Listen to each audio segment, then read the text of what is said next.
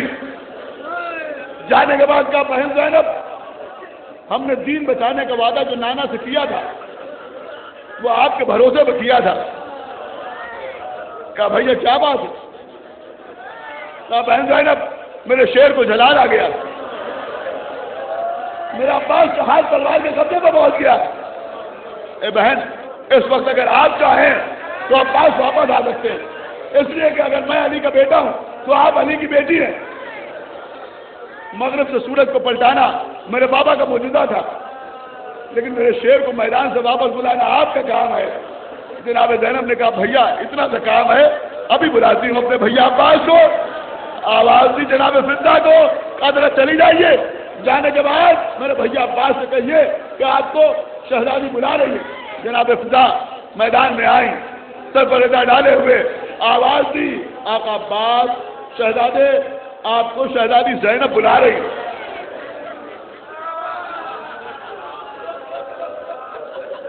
یہ نہیں کہا کہ فضہ جا کے کہہ دو کہ ابھی کچھ دیر میں آتا ہوں، بلکہ زمین پر خط کھینچا کہ دیکھو کوئی ایک قدم بھی آگے نہ بڑھا، میں ابھی اپنی شہزادی کے پاس ہو کے آتا ہوں۔ حضرت عباس دوڑتے ہوئے بی بی زینب کے خیمے میں آئے، دیکھا کہ شہزادی کھڑی ہوئی ہے، بس ابھی تو 2 منٹ کے اندر مجلس تمام ہو رہی ہے، دیکھا شہزادی کھڑی ہوئی ہے۔ حضرت عباس سامنے آئے، سلام کیا، بی بی نے جواب سلام دیا، کہ میرے بھیا بیٹھ جاؤ، میرے بھیا بیٹھ جاؤ، میرے بھیا بیٹھ جاؤ۔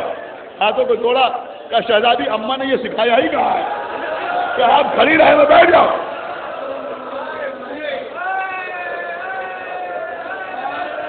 اپنے آنسوؤں کو پوچھ کے بی بی زینب کہتی ہے بھیا عباس، اگر یہی بات ہے تو میں حکم دے رہی ہوں بیٹھ جاؤ۔ اب ابھی تو حضرت عباس بیٹھے، آپ کو معلوم ہے کیسے بیٹھے؟ جیسے آپ تشہود میں بیٹھتے ہیں، تشہود پڑھتے وقت بیٹھتے ہیں، اس طرح سے حضرت عباس دوزانو ہو کے شہزادی زینب کے سامنے بیٹھے۔ بی بی زینب آگے بڑھی، بی بی زینب آگے بڑھی، آگے بڑھنے کے بعد حضرت عباس کے بالوں میں اپنی انگلیوں کو پرویا، بڑے پیار سے کہا میرے بھیا میں نے سنا ہے کہ تمہیں جلال آ گیا، میں نے سنا ہے کہ تمہارا ہاتھ تلوار کے قبضے پہ چلا گیا، میں نے سنا ہے کہ تم تلوار چلانے کے لیے آمادہ ہو گئے۔ کہا شہزادی آپ ہی بتائیں یہ اشقیا چاہتے ہیں کہ میرے آقا کے خیمے دریا کے کنارے سے ہٹا دیے جائے؟ آپ ہی بتائیے یہ اشقیا چاہتے ہیں کہ خیمے دریا کے کنارے سے ہٹا دیے جائے؟ بھلا یہ کیسے ممکن ہو سکتا ہے؟ جناب زین نے بڑے نرم لہجے میں کہا بھیا عباس، دریا کے کنارے خیمے تو اس لیے لگے تھے کہ پانی کی پریشانی نہ ہو، لیکن جب تم موجود ہو تو کیا پرواہ ہے؟ خیمے دریا کے کنارے لگے یا دریا سے دور لگے؟ ایک مرتبہ حضرت عباس سے جناب زینب کے چہرے کی طرف دیکھا کہ شہزادی میں سمجھ گیا آپ کیا کہنا چاہتی ہے، لیکن شہزادی اتنا بتائیے کہ میرا عباس کی زندگی سے فائدہ کیا؟ ٹھیک ہے بھیا عباس، اگر تلوار چلانا چاہتے ہو تو تلوار چلاؤ، لیکن میں بھی اپنے سر کے باہر کھول دوں گی۔ بچے سننا تھا کہ تلوار کو گھٹنے پر رکھ کے سوڑا، بی بی زینب کے قدموں میں ڈالا، اے شہزادی ہم تلوار نہ چلائیں گے، اپنے ہاتھوں سے خیمے ہٹا لیں گے۔ اے عباس جس پر ان کا اتنا خیال ہے، ذرا عباس قدر حسین آ کے دیکھو، اسی کے سر سے چادر چینی جا رہی ہے، اسی کے سر سے چادر چینی جا رہی ہے۔ ابھی تو یہی سبب ہے کہ جب بی بی کے سر سے چادر چنی، شہزادی زینب نے نظر بدل کے بابا کو نہیں پکارا، مدینے کا رک کر کے نانا کو نہیں پکارا، اماں کو آواز نہیں دی، بلکہ دریا کی طرف دیکھا، بھیا عباس جس بہن کے پردے کا اتنا خیال تھا، آگے دیکھو اس کے سر سے چادر چینی۔